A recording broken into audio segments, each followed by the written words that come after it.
Good morning. My name is Janet Ashcroft Summit, and I'm the owner of Peace Through Principles. In this podcast today, we're going to be speaking with Carla Hannaford. Carla is an author, a biologist, and an educator. She has written 4 books, and they have been translated into many languages.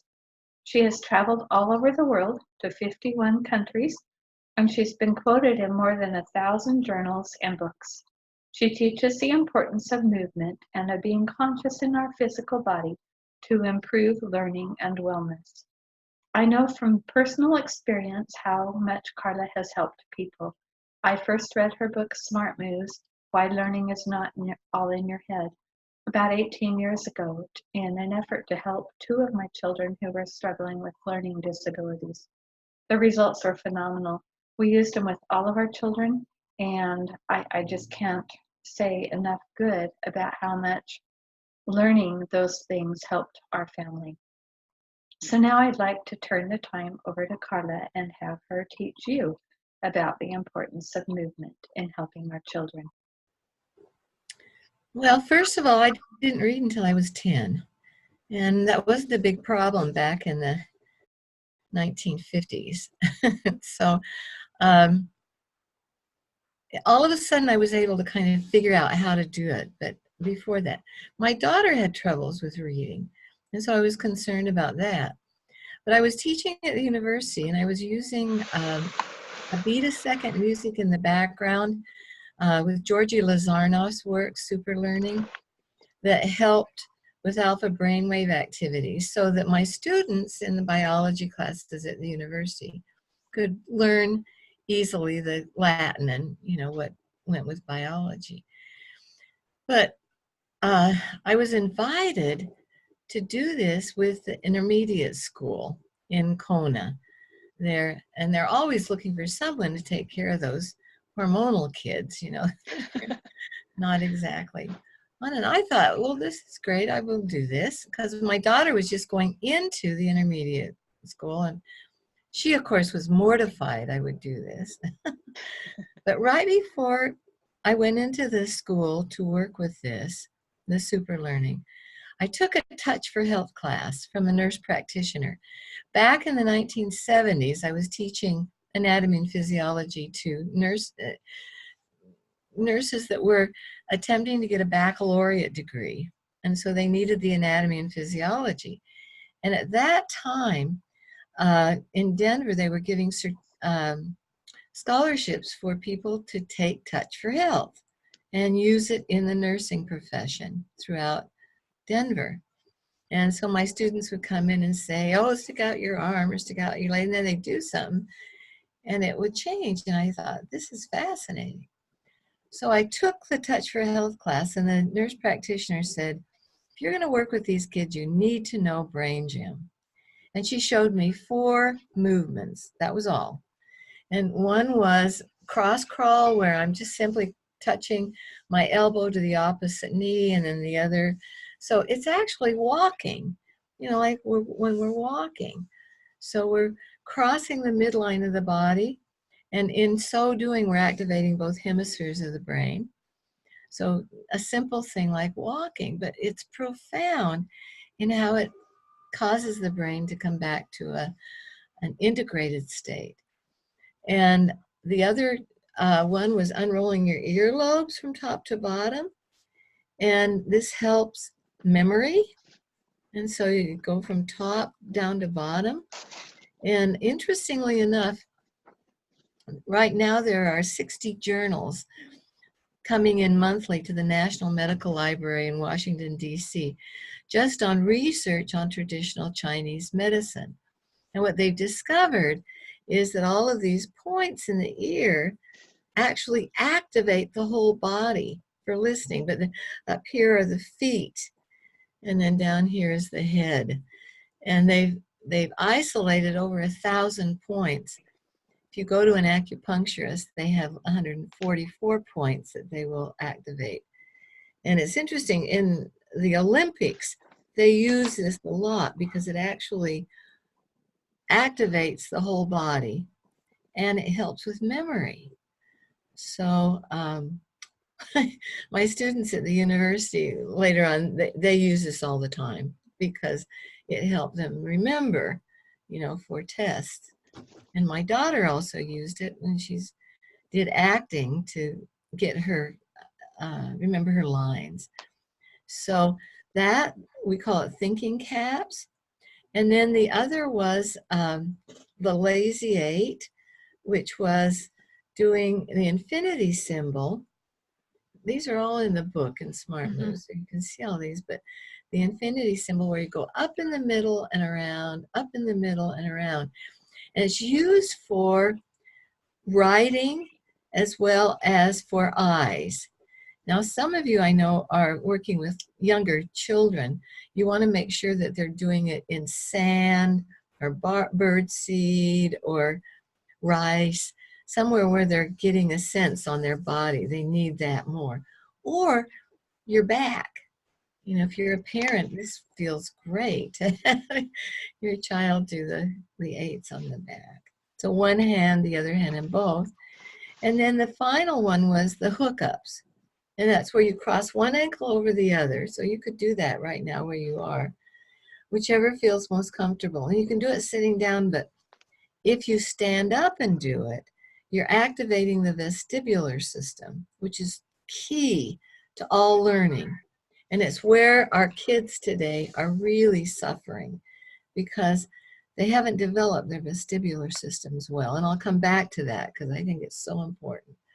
And then if you put your hands out, thumbs down, backs together, like this, lift one hand over the other and interlock those fingers, and then roll them under so they're lying on your chest, and get your shoulders away from your earlobes.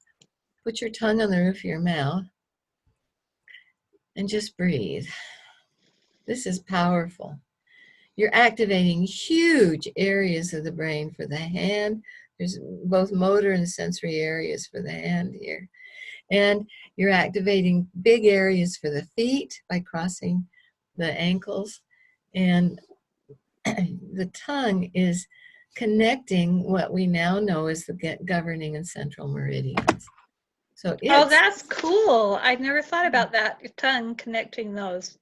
Yeah. Oh, that because I've done that many times. I just didn't realize that. Oh, that's huge. Yeah. So so those 4 movements, that's all she gave me. And so I went in and I was working with a group called the CSAP, which is Comprehensive Student Alienation Program. So these were 19 junior high, intermediate kids. And they would come in, I had a beat a second music going on in the background, and then I'd have them do these 4 activities. And then I would tutor whatever they were interested in, I would work with them. Well, about a week and a half after starting this program, I get the English teacher coming to me and saying, "What are you doing with Jessie?" And I says, "Well, a little cross crawl, some hookups, why?" And she said, "He offered to read." And I said, "Yeah?" And she says, "You don't know about Jessie." And I said, "No." They had handed me the files of all these kids, but I'm teaching full time at the university and doing this project half-time at the intermediate school as a single parent. I didn't read the files, thank goodness. So I had no preconceived notions about these kids. Now I remember when Jessie came in, I thought, gosh, he seems a little older. He was tall and, kind of older.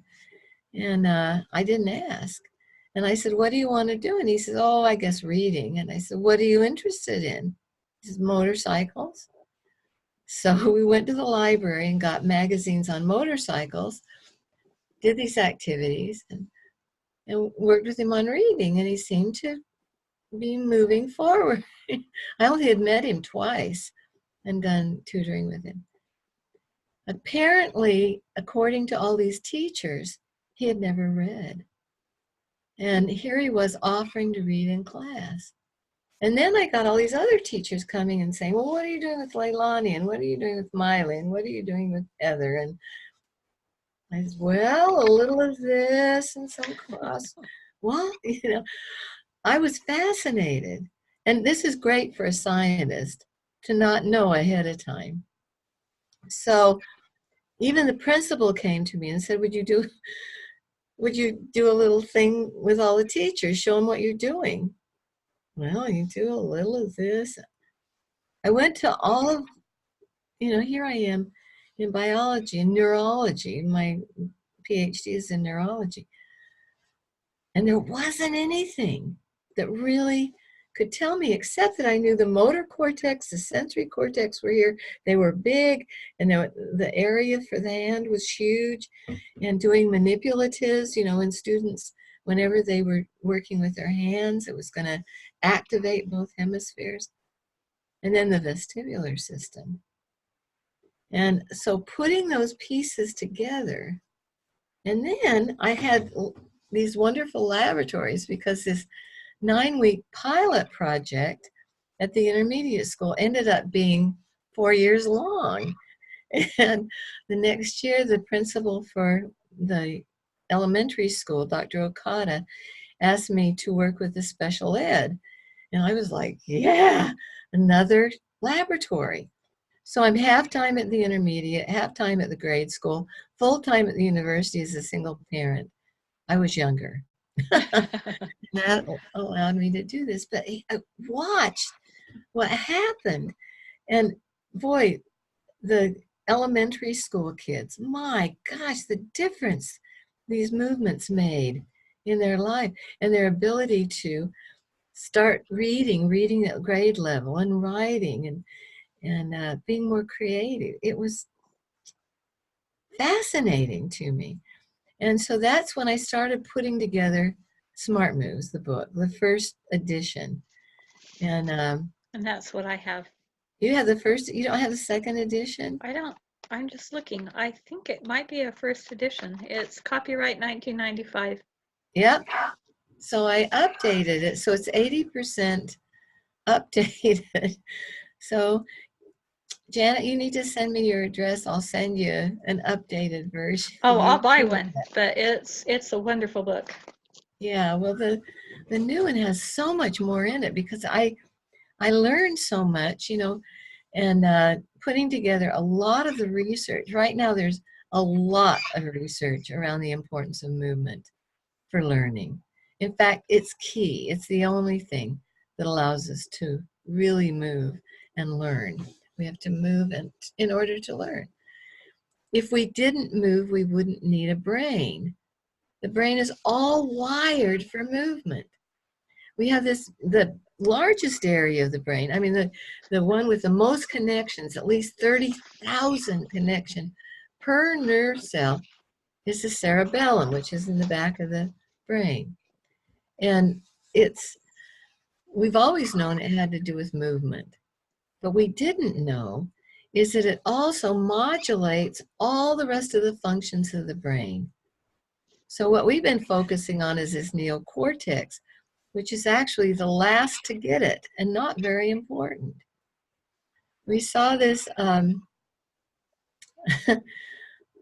I saw a documentary on a young woman, Brandy Binder, who, when she was 4, started having seizures.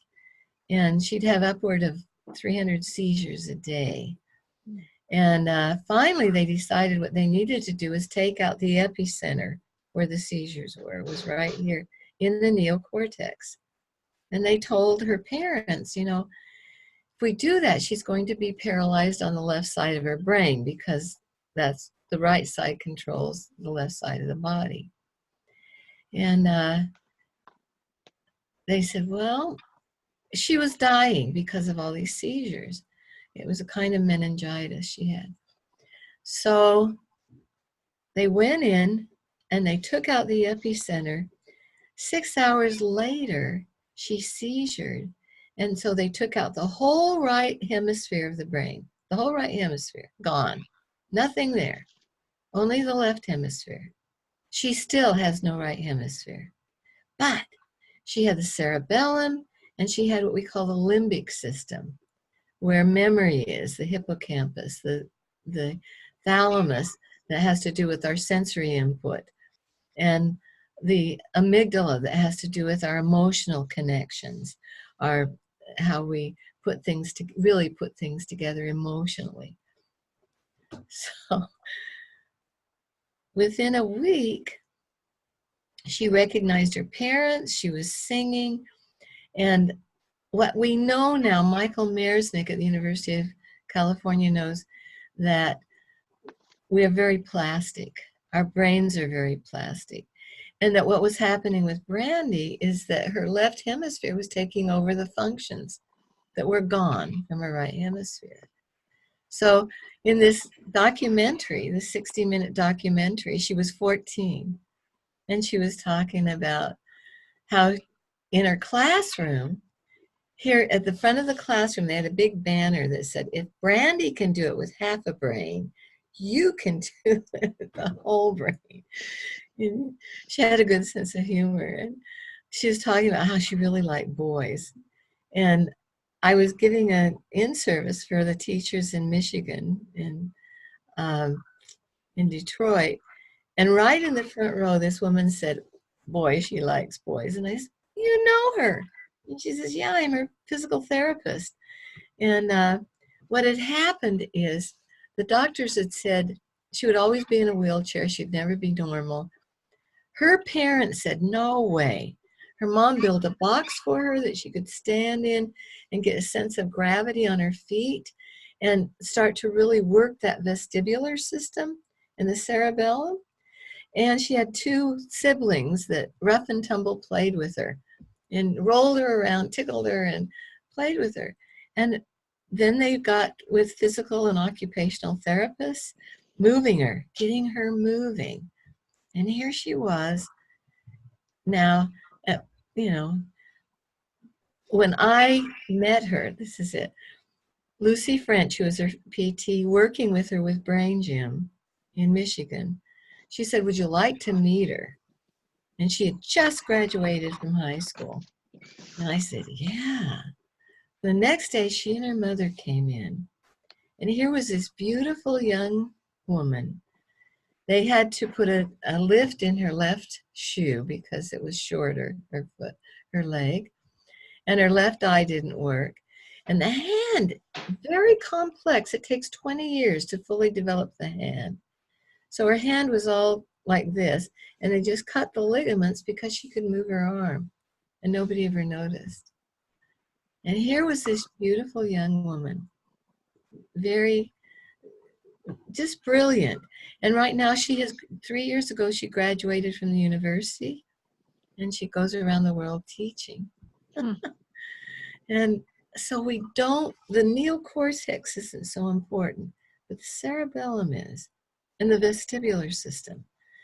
The more we move, the more we learn. It's really important. And to have children sit still and be quiet doesn't work. Here's an interesting thing. The vestibular system has to do with balance. So it's really important when you have a child, a baby, not to be lifting them up on their feet. Let them kind of guide you as to when they're ready to walk. They shouldn't be walking before the age of 1. That crawling, that cross-lateral movement is essential for developing the vestibular system. They need to crawl, and pretty soon they pull themselves up on things. Let them do it. Don't pull them up. And the other thing is, don't let them dangle when they're babies. Those new carriers where the baby is out like a shield on the parent, it's horrible. OTs are just like, ah, because they don't have anything that they can push against. If they're face in a carrier, either on the front or the back, they can push with their legs against the body of the parent, and it helps to develop the pelvic structure so that when they do stand up, they have strength there. And so you don't want them to dangle. And, getting them to then pull up on their own. Then letting them letting them have a chance to climb. You know, babies and young children are mostly cartilage and they bounce. They don't really break stuff easily. So they need to know what their limits are. And they need to find out from using their bodies. I've been in the forest kindergartens in Germany and actually all of Scandinavia. And the children, they go to these forest kindergarten at the age of 2.5, about 2.5. And they go into the forest. They spend 5 hours a day in the forest, no matter what the weather, if it's snowing or whatever, they're in the forest. But these kiddos don't take the paths. They want to climb the rocks. And so here they are climbing the rocks and they're slipping and they're not quite making it. My impulse is to help them. And the adult said, don't do it. They're developing their vestibular system. They're fine. So they don't help the children unless the children ask. And if the children ask, they say, how shall I help you? So the children have to do some deductive reasoning like, well, put your hand under my foot. I love it. And if they fall, the adult looks at them and says, figures out if they're really hurt or not. Most of the time they're just, they've just fallen. And then the adult, instead of running to them like we tend to do in the United States, as helicopter parents, the adults lean down, open their arms, the children run into them, and the adults hug them up really good. And pretty soon the kids are going, okay, and they're off playing. But they have to find their body. They have to feel their body. They have to know that. And that's developing the vestibular, the balance system, and it's developing the cerebellum, the movement system. So that when they go to school, the eyes will start tracking together so they can read more easily. They're developing their whole learning system. The other thing is they need to communicate, and they will mirror us. So the most important thing we can do if we want our children to language well, and then later on read, because we know dyslexia is first of all a hearing problem. They I didn't know can't that. hear. Yeah, sound discrimination. So they're not hearing the words in order to mirror them, mimic them, to say them. And you don't get that if they're listening to a digitized sound, like a television or a computer. The digitized sound cuts out most of the harmonics and overtones that allow us to really understand language. What they have to hear is our voice, and they need to mirror that voice. So they need to be speaking. And whenever they're talking or laughing or screaming or, playing, they're activating this joint. So everybody that's here, feel that. It's the temporal mandibular joint right here where the lower jaw comes into the upper jaw. Now across that joint come more nerve endings than any other place in the body. And they go to the eyes to help the eyes to move and work together. They go to the ears for hearing. They go to all these muscles of the face so that we can use our mouths to actually language well. Okay? So this TMJ. So we see today so many children and adults that grind their teeth, that have tight jaws. This all tightens up, and that's a stress reaction.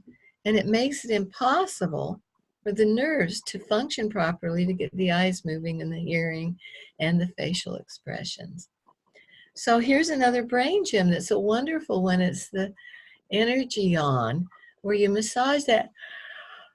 Oh, and then yawn. So everybody do this. This is really important. Make sound. Oh, oh.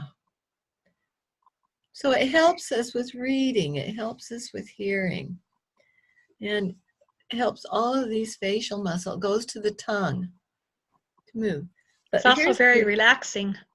It's very relaxing, and you're getting oxygen to the brain. It's great. In fact, it's more relaxing if you go to the book, How God Changes Your Brain by Mark Waldman. He's one of our great neurologists. He has a whole chapter just on yawning because it's helping us. It helps all of our muscles so that when we're doing athletics, we do better. I mean, it's incredible, this. But here's another one. Everybody just feel under here and go, feel that? Those are ligaments that I feel here. They're ligaments that hook to the tongue, and they let us vocalize, but they also go to the vestibular system to activate the vestibular system. So when children are talking, when we're talking, we're activating that balance center. We need to do that. It's really important.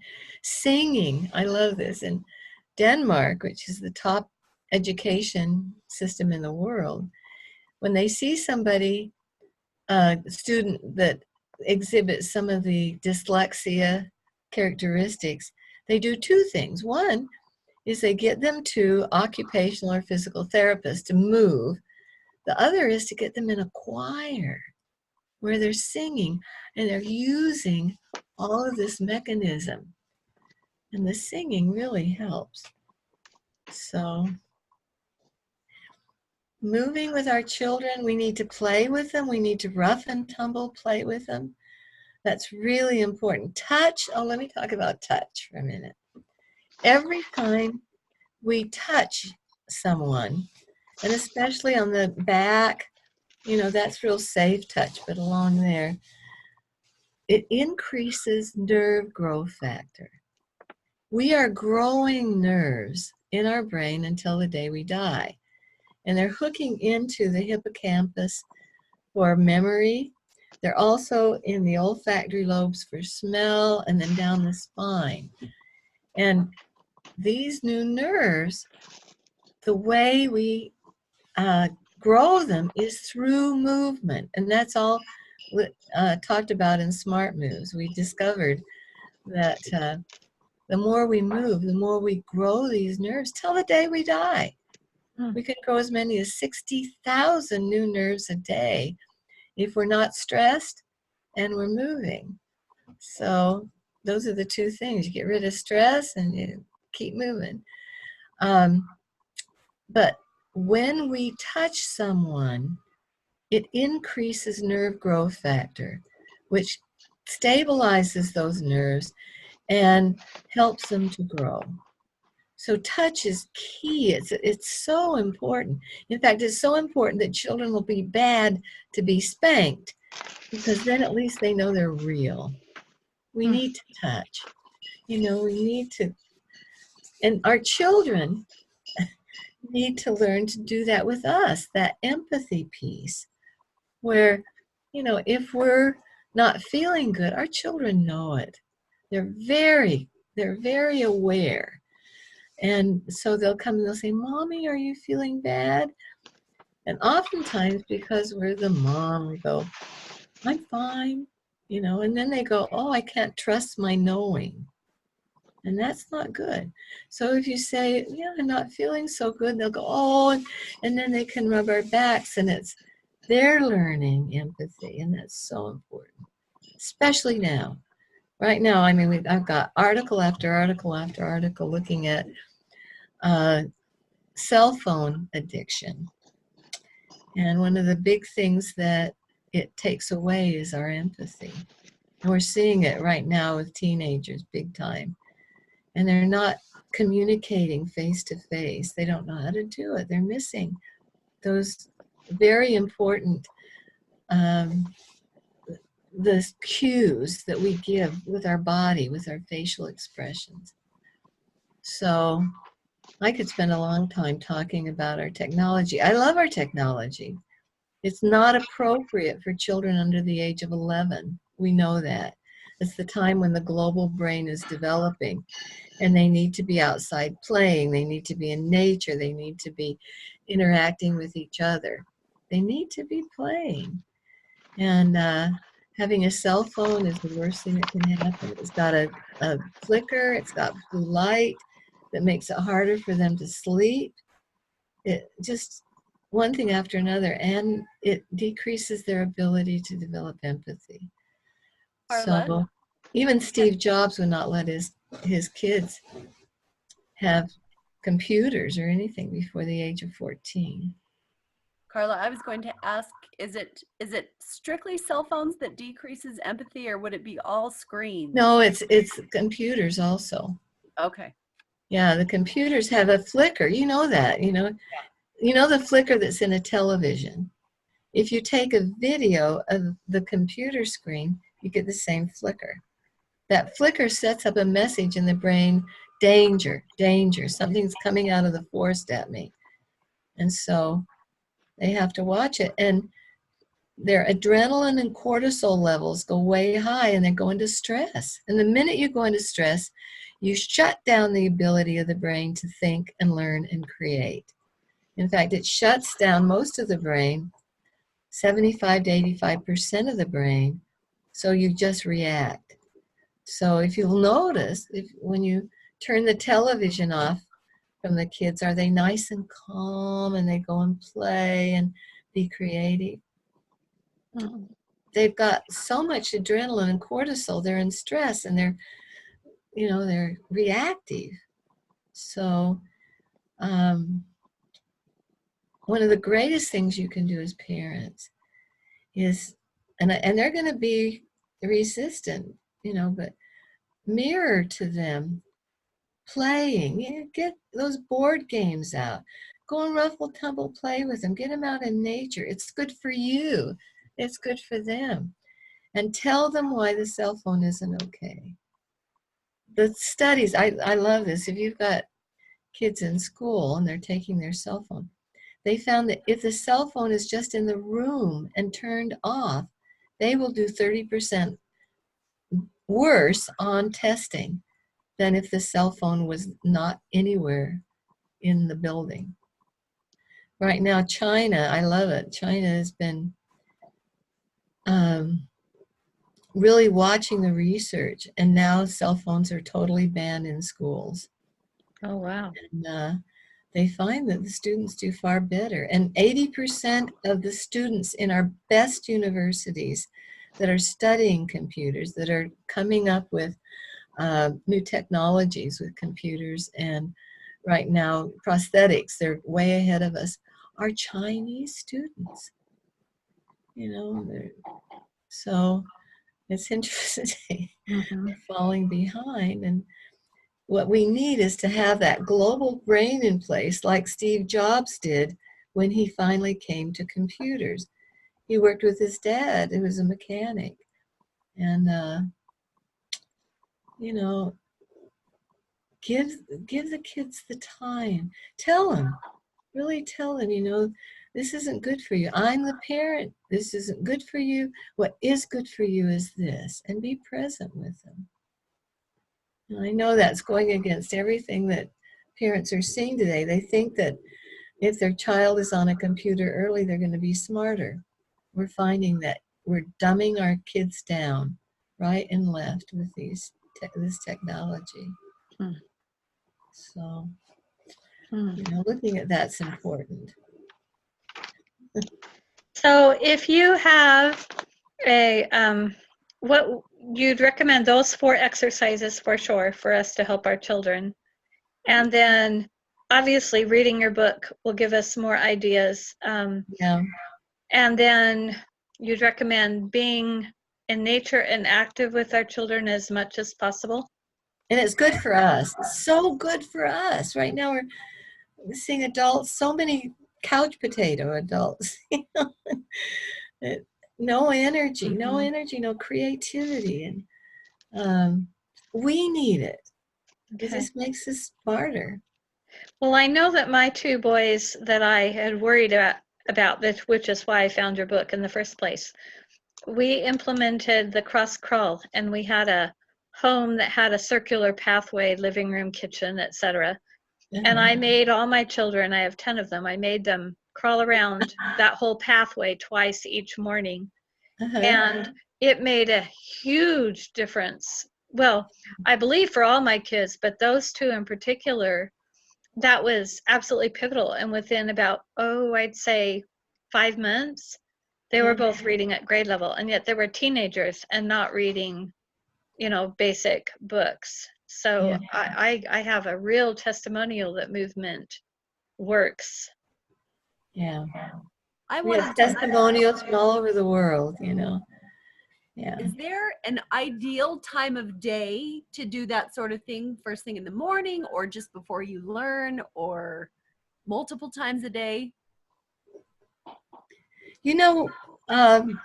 What I suggested, well, in schools, it's nice to start with it. And it takes about 3 minutes. So 3 minutes, and then they're off and running. And when they start to get antsy, get one of the kids to get up and lead a brain gym, and everybody does it. You point to that kid and say, which brain gym you want to do? And they'll do their favorites. And and the teacher does it too, because the teacher, they're mirroring us. But first thing, before they go to school in the morning and when they come home, and the thing is, what's good is to have them lead you.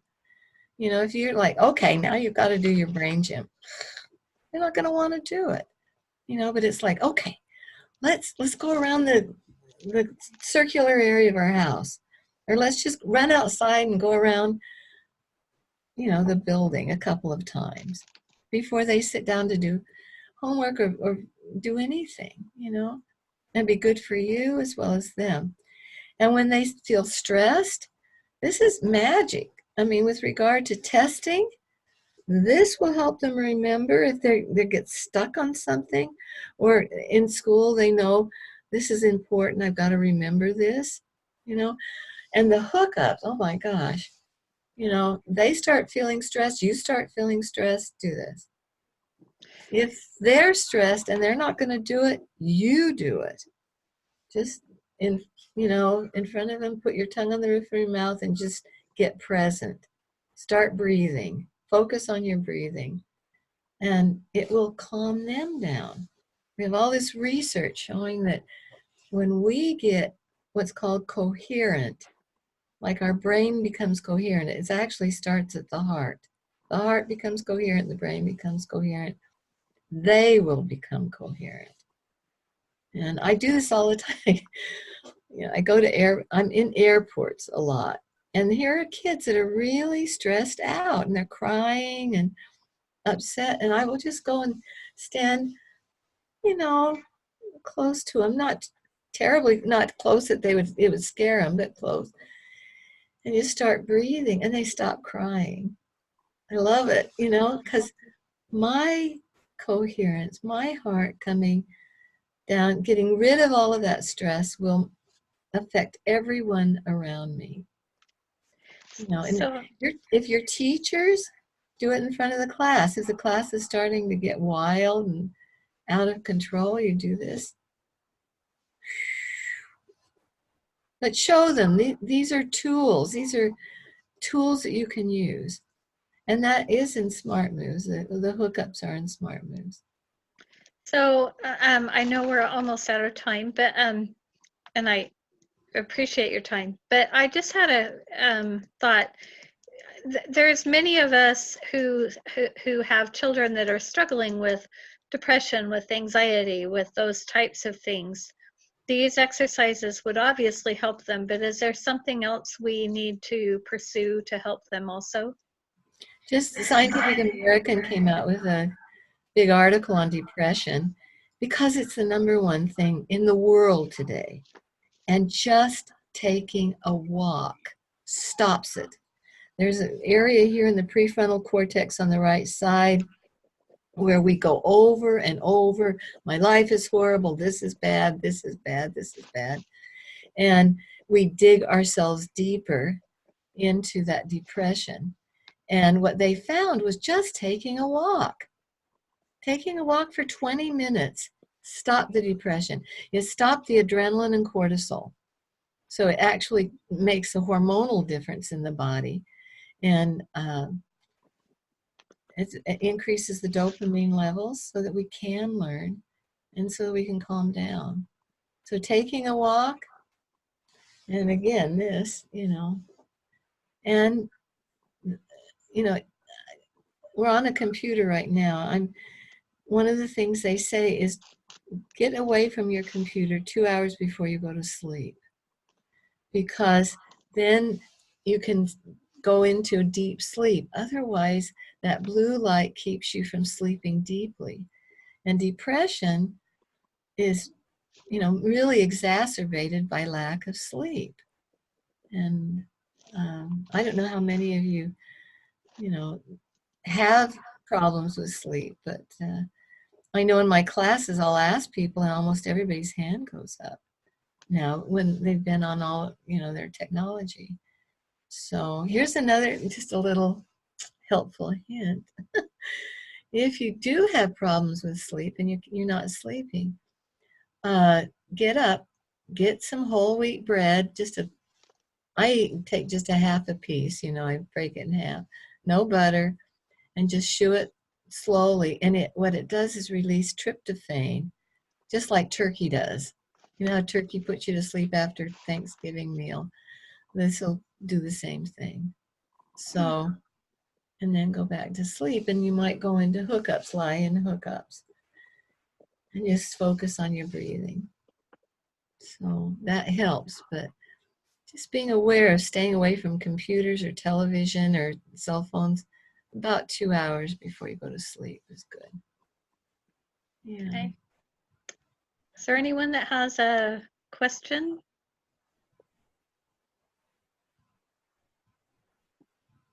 Nope. I know that was kind of a lot.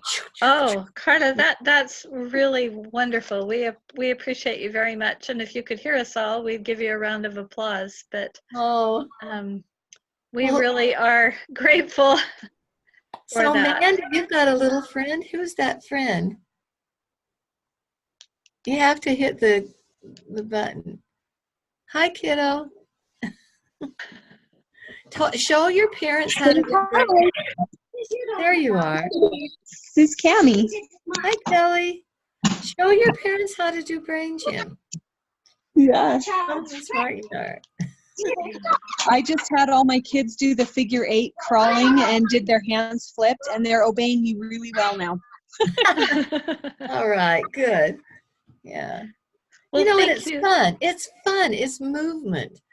And so it's fun. And have them come up with new ways of cross crawling. They could do the monkey crawl, or they could the spider crawl. They'll come up with new ways of doing it, and it's perfect. Okay. Well, thank you for all you do. We're grateful for you and that you would spend time with us. You're welcome. You're welcome. All right. Just if you're interested, if you get my latest book is Playing in the Unified Field, Raising and Becoming Conscious Creative Human Beings.